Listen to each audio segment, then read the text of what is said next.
justice. Although it's non-binding, it was immediately welcomed by environmental groups.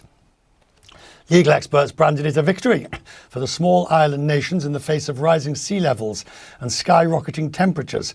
The court's president made clear what is at stake. The court notes that the consequences of climate change are severe and far-reaching. They affect both natural ecosystems and human populations. These consequences underscore the urgent and existential threat posed by climate change. Now, Cynthia Muhi is the climate campaigner from the Solomon Islands and the president of the Pacific Islands Students Fighting Climate Change. Cynthia's with me now. Congratulations on the victory as such. But you see, I just wonder, how do you prevent it being a Pyrrhic victory where everybody says, oh, yes, really well done, yes, yes, yes, but nothing actually follows on and actually happens? That, of course, is the ultimate difficulty with this decision. Yeah, so for us, it's been 6 years to get here, and this is just the start. This is something that we can build on. We envision the next phase. We still have a long way to go as well. So we're in it for the long run, and because the motivation is not just legal exercise, exploring powerful legal tool. We are actually, this is our hope as coming from frontline communities. The problem is that all the major countries, well, lots of the major countries, for example, the United States only accepts ICJ on certain cases in certain circumstances. It doesn't have a general acceptance of it. How are you going to get the recalcitrants to follow it? Yeah, so the wonderful thing about the AO ruling that just happened today is that it affirms that the legal obligations in terms of climate change is not just limited to the climate treaties that you have to sign up to.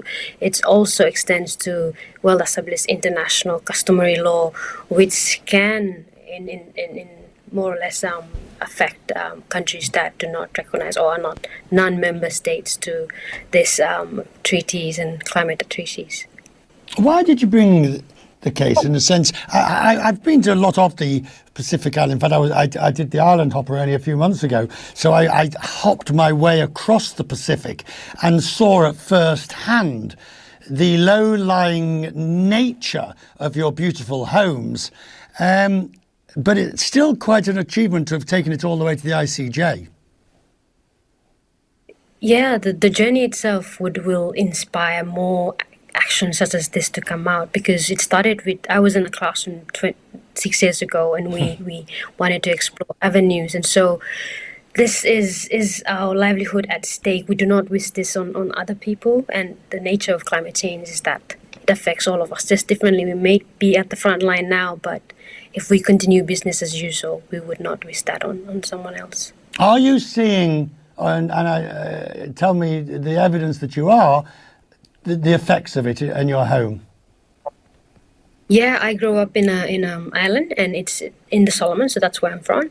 And in Malaita, there is an island that people have started to relocate because the sea just kept coming in.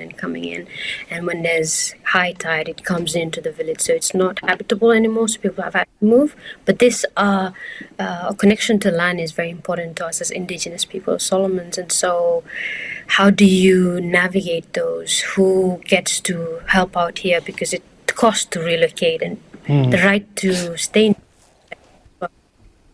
It's a long way from the Solomon Islands to The Hague in the Netherlands.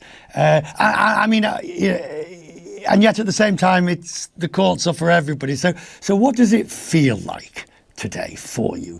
Because you'll be thinking of your friends, your families back home with their customs and traditions and all gathering round, and there you are in the midst of The Hague, in the middle of probably a bit of a heat wave in Europe at the moment. But you get my point. What's it feel like to be there?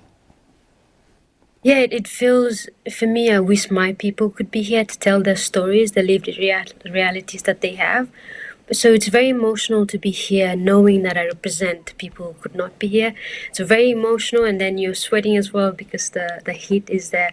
But also sitting inside court and then listening to the judges just you think about the hope that people have placed in this campaign for 6 years, and the promises and that people have talked about, and you want to go back home to your people and give them, look, something that we can build on. So I wanted this so bad, so to happen the way it happened, and it was beyond what I expected as well. Cynthia, I'm grateful. Thank you very much. I mean, extraordinary achievements, and Godspeed and safe journey home. Thank you.